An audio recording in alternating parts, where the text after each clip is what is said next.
What started out as a weekend filled with promise, intrigue and excitement turned into a weekend of sadness.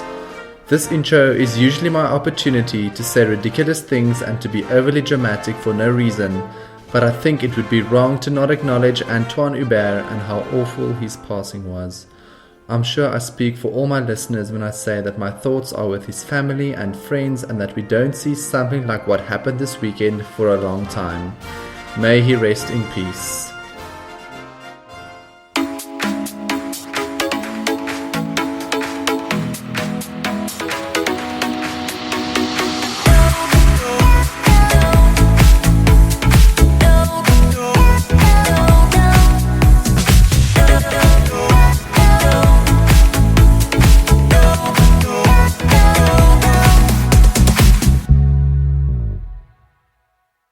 Hello and welcome to the TF1 Show. I'm your host, Tines Ferreira, the ice cream that soothes your sweaty brow after spending hours in the hot sun that is the world of F1, and I have to say, I am so glad Formula One is back. It was obviously an emotional weekend with lots to discuss, so let's get straight into my recap of the Belgian Grand Prix. And what better place than to start with the race winners, Ferrari and Charles Leclerc. And I think I have to say, and I think probably everybody will agree with me, that it's just a very nice and long overdue win for Charles in difficult circumstances. Obviously, he knew Anthoine Hubert quite well since he was quite small, and they raced together. And then, just the general atmosphere of today's race was probably a difficult environment to operate in and to give your best in. And also, given the fact that he did have the difficulties in Bahrain with the engine trouble, and then also in Austria where Verstappen overtook him at the last second, for him to come through and finally get his first race victory is a wonderful thing and a wonderful thing to see. And I think all of us are extremely pleased for a very nice guy in Charles Leclerc. He does really seem like a nice and down-to-earth guy, and I'm sure he's going to have a lot of success in the future. And I think what we can also say about his performance this weekend was that it was comprehensive, and it was never really did it look like Charles was under a lot of pressure or difficulty with regards to his car or the setup or just him. He just didn't make any mistakes, and I think that was very impressive in itself as well. You look at qualifying, he was absolutely in a class of his own. He beat Sebastian Vettel by 0.7 seconds, which is a big margin, even in a track as long as Spa. And obviously, he's now out-qualified Vettel over the last 6 races together. Given, Vettel is regarded as being a very, very quick qualifying driver and a very good driver over one lap, that is a serious statistic for Charles Leclerc, and I think we will probably have to expect more of the same next week in Monza. And talking about Monza and straight line speed, I think the big difference for Ferrari this weekend has to be the fact that their car is so slippery and it's so fast in the straight line. I was looking at the live timing or the sector times during qualifying yesterday, and it was just the amount of time that Ferrari gained on Mercedes and Red Bull, and to be honest, most of the other teams in the first sector alone was just incredible. The amount of speed that car has, especially over one lap and in qualifying with that engine mode that they have, is scary. And it was on full show in the hands of Charles Leclerc yesterday with that very, very impressive qualifying lap by him. Now, Vettel, we have to say, had a poor race performance. I don't think he was very impressive in the race, and he had a shaky weekend overall. When you look at, even free practice and qualifying, obviously with him being so comprehensively beaten by his teammates. And then today, Hamilton bullied him from the start. He overtook him at the first corner, and then luckily Vettel's Ferrari was so fast, he basically walked past Hamilton on the straight directly after. But Hamilton then started pressuring Vettel consistently. He was between 1 and 1.5 seconds behind Vettel the whole time. I think effectively forcing Vettel to overdrive slightly and, basically force him into some tire degradation, which then meant he had to stop early. And that, I think, from then on compromised his race in a certain sense. Just because I think if they didn't stop Vettel earlier, Mercedes would have probably pitted Hamilton and then gotten the undercut over Sebastian Vettel. And with the overall better tire degradation capabilities that, or tire management capabilities that the Mercedes has, I think Ferrari knew that if Hamilton were to end up in front of Vettel, then it's going to be difficult for Vettel to recover that position regardless. So, Vettel had the early stop, ran into some tire difficulties, but he did, I think, help out his teammate quite a lot in keeping Hamilton at bay for about 4 or 5 laps there in the middle of the second stint, which I think gave Charles Leclerc enough of a buffer to win the race. And then obviously also it was interesting to see the fact that Ferrari was so decisive with their team orders, effectively telling Sebastian, listen, you are on a compromise strategy. Charles is the faster car. You need to let him pass and let him go for this victory. And it was very nice to see after the indecisiveness and and ahhing that Ferrari showed earlier in the year. I think about the Spanish Grand Prix and the Chinese Grand Prix, for them to make a decision, stick to it, implement it, and look how well it worked out for them. In terms of their overall race result, they got their first victory of the year, and I think a well-deserved victory for Ferrari in that sense, from a strategic point of view. Now, I think we need to be very honest and say Vettel would not have been happy playing the rear gunner, for Charles in terms of keeping Lewis Hamilton behind, because that's typically, when you get into a position like that, you are effectively relegated to being the number 2 driver for that race, at least. And I don't think Vettel would have enjoyed that at all, because he was effectively just a red roadblock to keep Lewis Hamilton at bay for as long as possible, which he was able to do. So well done, Sebastian Vettel, for that effort. And as I said earlier, this definitely, I think, made the difference in terms of Ferrari getting the race win, because over the last 5-6 laps, Hamilton was catching Charles Leclerc by between 1 and 1.5 seconds a lap. So, it was close. I, for a second there, with about 2 laps to go, thought that actually Hamilton was so much faster in that second sector that he was probably going to catch Leclerc before the last lap of the race. But luckily, they ran into a bit of traffic and back markers, and I think that equalized the situation a bit. Now, in terms of Monza, I think Ferrari are going to be seriously difficult to beat with what we saw now at Spa, with the straight line speed that they have. I think Mercedes, they were able to make up at least chunks of the time in the second sector, where they obviously had a lot more downforce and a lot more speed in the slower corners of the second sector of the track. But Monza is literally straights, and there are a few chicanes in there. So I think it's a very good chance for Charles Leclerc to win 2 races in 2 weeks. But you never know. Sebastian Vettel could show up and be re-energized and reinvigorated by the Ferrari fans and the Tifosi. And I think a Ferrari 1-2 is definitely on the cards next week, if they're able to sort out their race pace issues, because there are still a few question marks there, and they do seem to be suffering with higher tire degradation than what Mercedes is suffering with. So, I think in terms of qualifying, I think Ferrari, I don't think anyone can beat Ferrari to pole position next week. But the race might be a similar situation here, where Ferrari might run into some tire degradation problems. But I guess we're gonna have to wait and see what happens next week.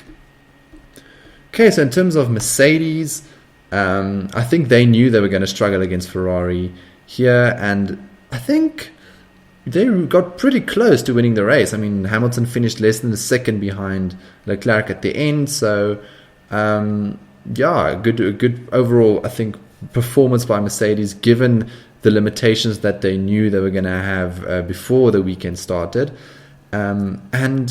Hamilton had a shaky weekend objectively. If you look at it from start to finish, he had some problems in free practice 1 where he had some reliability niggles and some issues on his car.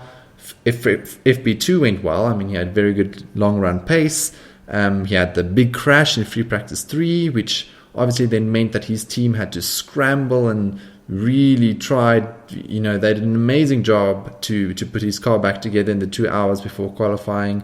I think Hamilton did a good job in qualifying, given the fact that he had the accident in free practice 3 to come, to place third there in qualifying. And I mean, he missed out on second by a hair, which I think it would have been very impressive if he could have gotten second in qualifying. But nevertheless, he got third. And then I think he had a really solid, I wouldn't say amazing, but a really solid performance in the race, where his tire management skills, they again were shining through. And I again think he's the class of the field, at least the class of like the top teams in terms of extending his stints and making sure his tires can last through, the whole race distance, which I think helped him, especially at the end when he was chasing down Charles Leclerc. So I think Lewis will be happy. I think he extended his championship lead over Bottas and Max Verstappen, and he has one hand on the World Championship trophy. So I don't think he can leave this weekend, at least from a performance perspective, feeling down or feeling like he left points on the table, because I do think that he didn't have the fastest car, at least in pure one lap pace trim. But he got the points and he was very close to actually getting the victory. So a good start of the second half of the season by Lewis Hamilton. And I think it's going to be next week more of the same, where they're going to try and just maximize the points that they can get at Monza. Now, Valtteri Bottas was anonymous but solid, I guess. He did the job. He came through in third place. So I don't think Mercedes could have asked more from him in that sense. And obviously he got his contract extension this week. So that's very exciting. Personally, and as I've mentioned previously on the podcast, I thought that they would go with Esteban Ocon. So I guess I wasn't surprised, just because, rumors started appearing on social media and across the press that, Mercedes were going to go with Bottas and Ocon was going to sign with Renault. So most of us in the Formula One world, we were expecting what eventually turned out to be the case, with Bottas signing for Mercedes for another year, and then Esteban Ocon signing with Renault and replacing Nico Hülkenberg. I mean, Mercedes must be very confident that Lewis Hamilton will stay past next year, or end of next year at least, and extend his contract with them, because as I've mentioned previously, if Hamilton decides not to continue at the end of next year, then Mercedes is in a bit of a pickle. Because then they have Valtteri Bottas, who, let's be honest, he's never going to be, the multi-world champion leading a top team. He's not going to be that. He's had 3 seasons now to prove whether he has the capability of becoming that. And so far, from what I've seen and what everyone has seen, I don't think he has that ultimate capability. So Mercedes will be stuck with Bottas, and then obviously they're going to have to promote George Russell then from Williams. And as far as I'm aware, Williams is quite a long-term contract with Williams, George Russell. But obviously, I'm sure Mercedes will be able to make a plan. But again, you're going to have Valtteri Bottas, the more experienced, if you can call it that, member of the team, and then the young gun in George Russell, who is obviously extremely talented, but who might, it's going to take time for him to completely feel comfortable in a big team like that, and to be able to take complete ownership of a team like that. And that's where I think Mercedes, they are taking a bit of a risk, but I do think that they are not dumb, and they would have considered this decision at great length and with great vim and vigor. And I think, and Hamilton has, in Mercedes' defense, Hamilton has been pretty open about the fact that he thinks it's going to continue for a few years yet. So from that perspective, I think it makes sense for them to keep Bottas. Hamilton and Bottas have a good working relationship. the team operates very nicely. They all know how to work with each other. And then if Hamilton stays into 2021, then the team can decide whether they want to promote George Russell into the second seat and then sort of have Hamilton be the lead driver with Russell, getting to know the team and embedding himself within the big Mercedes team. The other problem that I can potentially foresee with Bottas next year for Mercedes is that I'm not sure Bottas can hold a candle to Max Verstappen and Charles Leclerc, and even, Sebastian Vettel is on a bit of a slump at the moment, but the young guns, even Alex Albon after his performance today, if Verstappen, Albon, Leclerc, Vettel, Hamilton, if all of them are, if all of those drivers are in a straight fight, and we're sort of heading in that direction now where, the speed difference between Mercedes and the rest is declining all the time, where you can't really conclusively say consistently that Mercedes has the fastest car. I mean, they didn't have the fastest car yesterday. They maybe slightly had the faster car today, but it's up for debate. And there are obviously going to be tracks like Hungary or like Austria where Red Bull is going to be fast and going to challenge. And you need both of your drivers in your team to be able to at least deal and compete with a driver like Verstappen and Leclerc. And that's where the two-driver team starts to play such a big role in how the team works and the strategy of the team during the race and being able to score maximum points. And I just have my doubts, and I think I'm not the only one in this. I have my doubts about Bottas' ability. So when things get really sort of intense and when you really have to go street fighting with some really, really good racers like Verstappen and Leclerc, is Bottas going to be able to handle that wheel-to-wheel battle and that pressure? I'm not sure. From what we've seen up to now, I mean, Bottas is extremely fast. He's a very good one-lap driver. He has very good speed.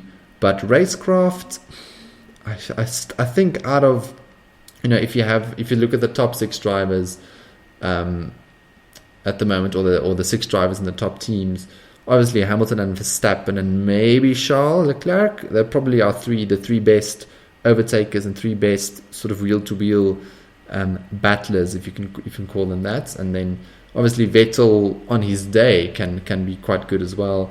Albon is a bit of an unknown quantity, and Bottas so far has not really come to the races in that sense yet. But I feel I've digressed a bit. But nevertheless, I think Mercedes obviously made the best decision for them with going with Valtteri Bottas. So let's see how it works for them. I do hope it works out for them. I mean, you never like to see a driver not meet expectations.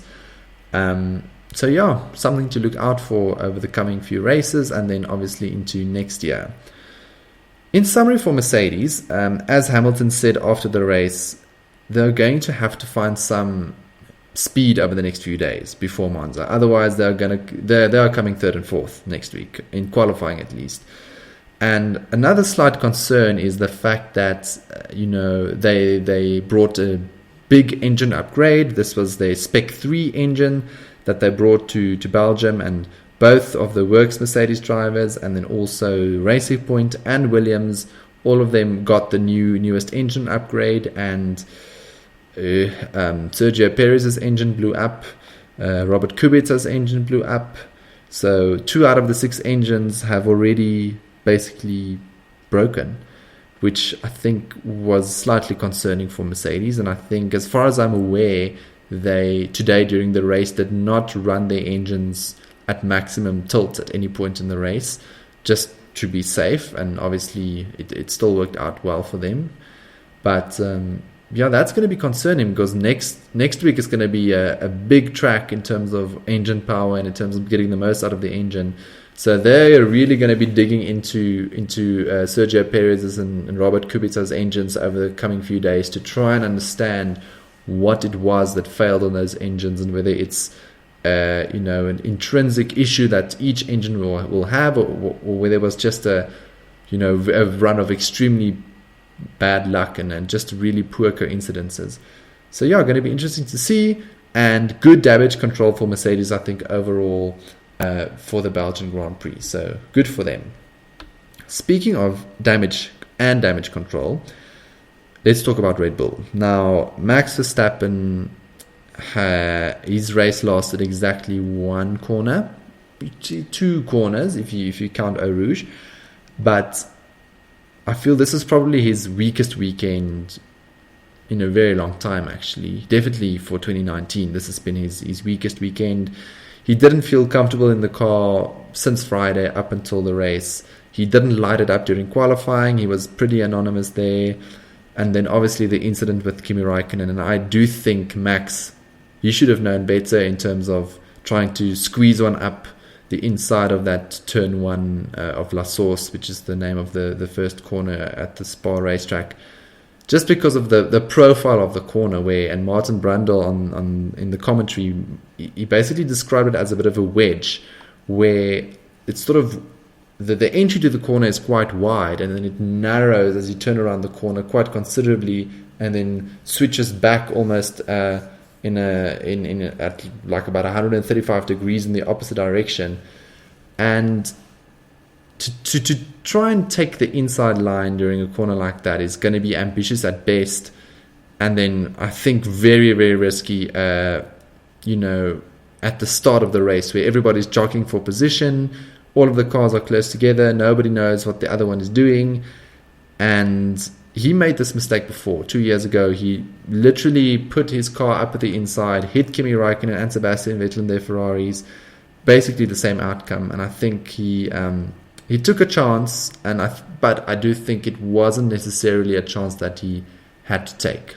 And that's my personal view, but you guys are free to disagree with me in the comments, and good luck with that. Now let's discuss Alex Albon, and he's the new boy in the team, and I've been really impressed. To think, it's been publicized quite a lot now. A year ago this time, he was in Formula 2. He had no prospects of getting into Formula 1. He effectively got the call to go to Toro Rosso so late in the year last year that his first outing in a Formula 1 car was effectively the tests at the beginning of the year, and then his first race in Australia was like he's had no experience in an F1 car up until this year. And for him to now be in the Red Bull seat is a bit crazy to think about, and he acknowledges this. But I've been really impressed with how methodical he's been. He got into the car. He's trying to learn as much as he can. They obviously knew, given the engine penalties that he had for the weekend, that he was going to start from the back of the grid. So they focused on race simulations and obviously helped Alex to understand the car and to get more comfortable in the car. And I think for a first race, in difficult circumstances, starting from the back, he did really well. Obviously, his first stint on the medium tyres went a bit slowly. He was sort of struggling to make up ground, or he is not making up ground as quickly as I would have expected. I think he was still trying to figure out what exactly was going on and how to drive the Red Bull, because and Pierre Gasly also admitted, obviously, he said that the Toro Rosso and the Red Bull car, in terms of setup, in terms of characteristics, are very, very different. And Albon basically said he had to rewire his brain over the weekend to learn how to drive the Red Bull. And obviously, someone like Max Verstappen is now so used to that car. So I think we need to give Albon a bit of time. But I think given how well his second stint on the soft tyres was during the race, it was a spectacular last third of the race for Albon. He had so many good overtakes to choose from, but I think specifically his overtakes on Daniel Ricciardo and Sergio Perez on the last lap.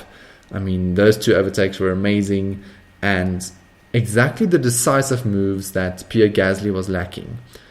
And I think Helmut Marko will be very pleased to see Albon charge his way through the field over the last couple of laps like that, because that was the exact problem that Gasly used to have, where if things didn't go well for him at the beginning of the race, he'd be stuck in this endless loop of misery and disappointment and hopelessness, where he just got stuck behind some slower cars, and he couldn't get past, and it effectively ruined his entire race.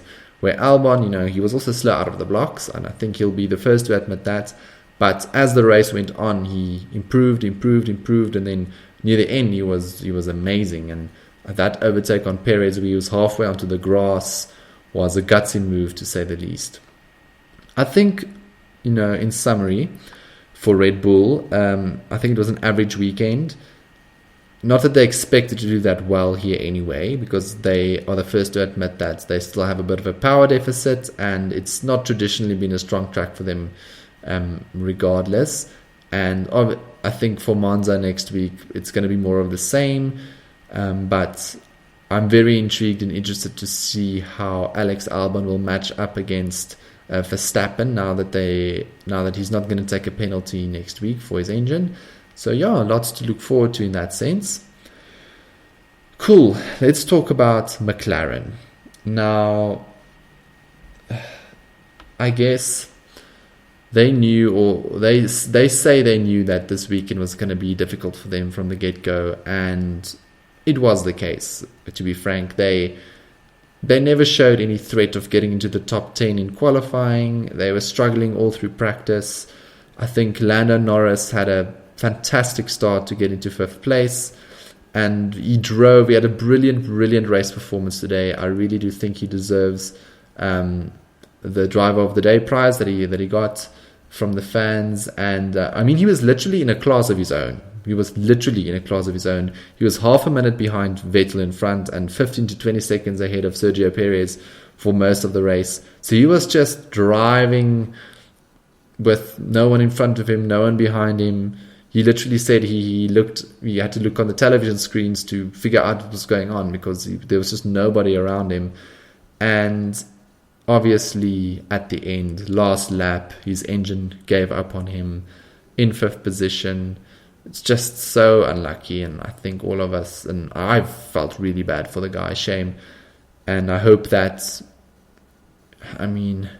a lot of drivers have had something like this happen to them, and it's obviously a terrible thing, and I hope he recovers from it quickly and he moves, mentally resets and moves through and on to the next race as quickly as possible.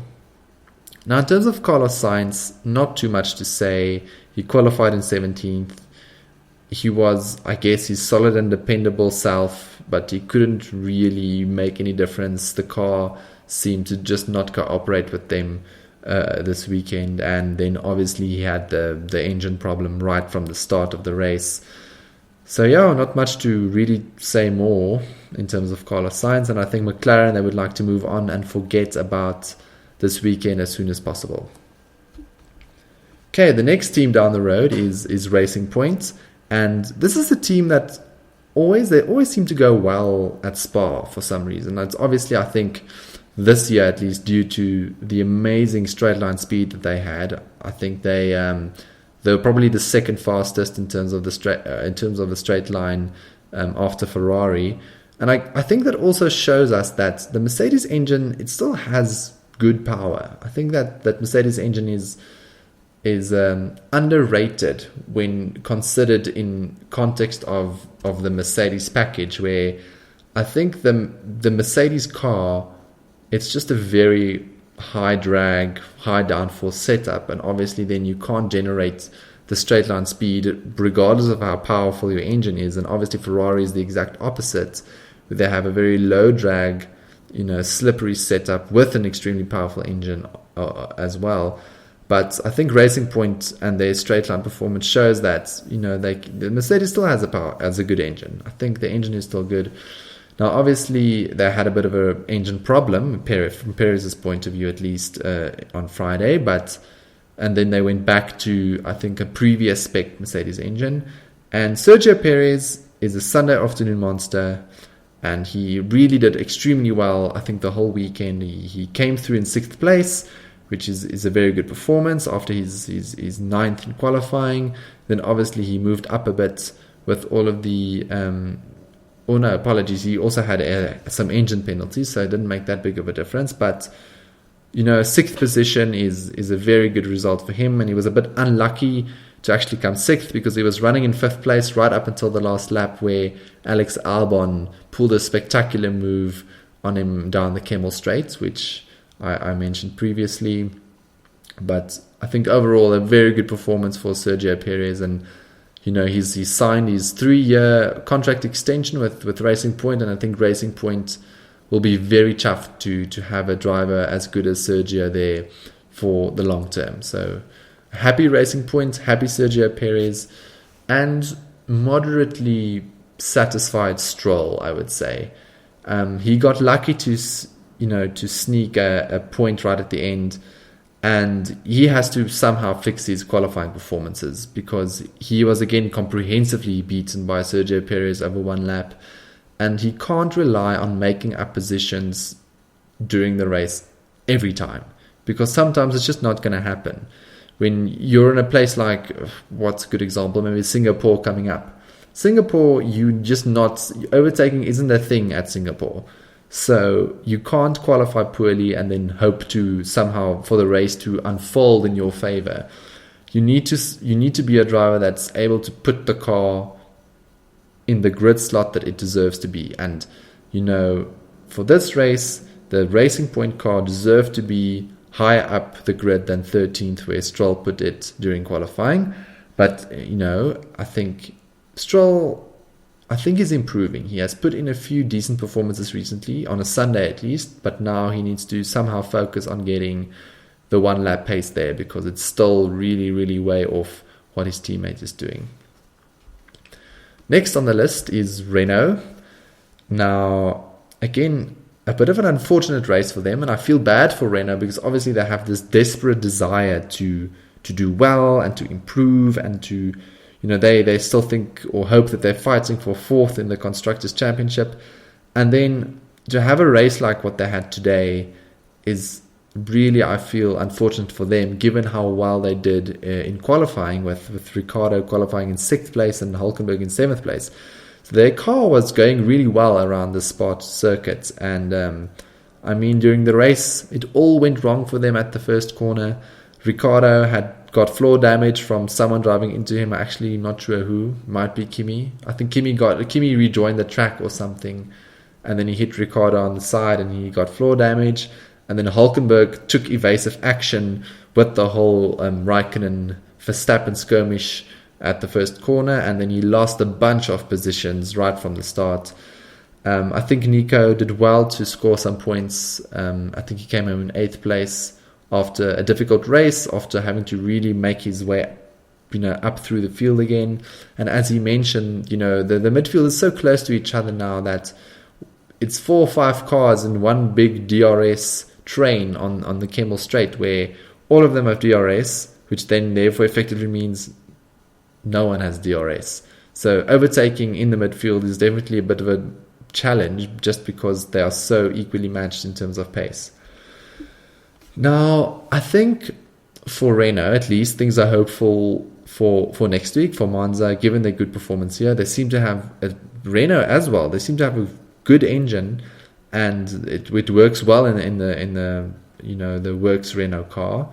So I think they'll be optimistic, at least, for another good performance next week.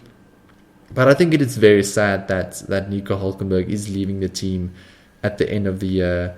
I think he's more than a match, at least for Daniel Ricciardo at the moment, during the races especially. They are tied, I think, or Ricciardo is 1 point ahead of Hülkenberg, and I think in terms of beating each other during the races, I think it's 6-all, so effectively 50% of the time Nico Hülkenberg actually performs better than Daniel Ricciardo during the race. And I really hope he gets a good drive for next year, so either Haas or maybe Alfa Romeo, but I do think Nico Hülkenberg deserves to be on the grid next year, and I really, really hope that will be the case. Now, in terms of Haas, Nico Hülkenberg's potential next employer, it's been a traditional weekend. I think we can call it a traditional weekend for Haas, where they were okay during qualifying. Magnussen got into Q3 and Grosjean just missed out, and then in the race, it was just a disaster, where every lap you just saw Magnussen being overtaken by another car on the Kemmel Straight. And it's just because the car is just not working in race conditions. It's, again, and we've spoken about this quite a lot, it's just perplexing that the car can be decently fast on the Saturday, and then when you put fuel in it and the weather conditions changes by a few degrees up or down, and then all of a sudden the car is nowhere. And yeah, it was just the strangest thing. Literally every time they show, they showed Kevin Magnussen on the broadcast, you saw him being overtaken by another car, and then 2 minutes later during the next lap another car passes Kevin Magnussen. Yeah, it was a strange one, as always, to see. And at the moment, I don't think Romain Grosjean is doing a good enough job to keep his seat. So I think Hulkenberg needs to come in and provide some sensibleness to the team, because they need it. And I think Hulkenberg is experienced, and I think he's quite good in terms of, car development and guiding the team and providing positive feedback for the engineers to go back with and to help develop the car. I think all Haas can do now is hope that Monza is better, but I don't think they should bank on it, because they, along with all of us, they also don't seem to know what's going on with their car and why it's behaving the way it is behaving. Now, Toro Rosso had a very tasty Sunday after a not very tasty Saturday, with Kvyat coming in 7th and Gasly coming in 9th after, very poor qualifying performances, both of them going out in Q1 and starting basically from the back of the grid. Kvyat, he played the strategy perfectly. He overcuts a whole bunch of cars to go from the back up into 7th place, and that's, I think, in itself a brilliant performance, and again underlines the new mature, the new wise Daniel Kvyat. And he's really positioning himself as a contender for the Red Bull seat next year, even though Alex Albon also seems to be performing quite well. But Daniel Kvyat is keeping himself in contention, and that's all he can do. So good job, Daniel Kvyat. And Pierre Gasly, given all of the drama and the demotion and then coming back to Toro Rosso, I think he performed surprisingly well. He was quite racy. He was trying to overtake cars, and I mean, if I try to think back to one competitive overtake that Pierre Gasly made at his time at Red Bull, I think one comes to mind where he overtook Sebastian Vettel at Silverstone. But other than that, I mean, I've never seen Pierre Gasly try and overtake so many cars as what he did today. So that in itself was good to see, and I think that might be an indicator that just the Toro Rosso car seems to fit more with Gasly's driving style than what the Red Bull did. And I guess it's possible, but we'll probably only be able to draw more concrete conclusions after a couple of races. So let's wait till Monza before we really form an opinion on that. Alfa Romeo, what could have been for Alfa Romeo? Poor Antonio Giovinazzi, I felt so bad for him. He was doing so well in the race. He was running in the points. He started from behind, and he's off on 15th, or I think, he had the grid penalties because of the new engine. And he was fighting brilliantly with Gasly, and then he crashes on the last lap. I mean, how horrible is that? And I felt so bad for him, but again, it seemed to be his mistake, which is a problem, given that, at least for Lando Norris, it was a reliability issue that caused his problem, where, I mean, Giovinazzi just had to get the car over the line, and he couldn't do it. So a few question marks still for me for Antonio Giovinazzi next year. Not sure whether whether Alfa Romeo should keep him, but he still has, I guess, some time to try and salvage the year. And Kimi, a really good qualifying performance again. He put that car there in 8th place. He's always there in the top 10 in Q3. Doesn't matter whether the Alfa Romeo is doing well, whether it's doing poorly in terms of performance and measured against the other teams. I mean, his race was ruined in the first corner, and there's not much else to say. Okay, now our last team is Williams. And I'm going to be honest, I literally didn't see a Williams the whole race. So for me to form any opinion and comment on Williams' performance would be like me commenting on the Arsenal-Tottenham match. I literally have no clue. So let's move on onto the TF1 Stats Corner. And as per usual, things were pretty much a disaster. Every single prediction I made was a mess. The only thing I managed to predict correctly was that Williams is going to be the slowest, and let's just say that you don't need a sophisticated statistical model to come to that conclusion.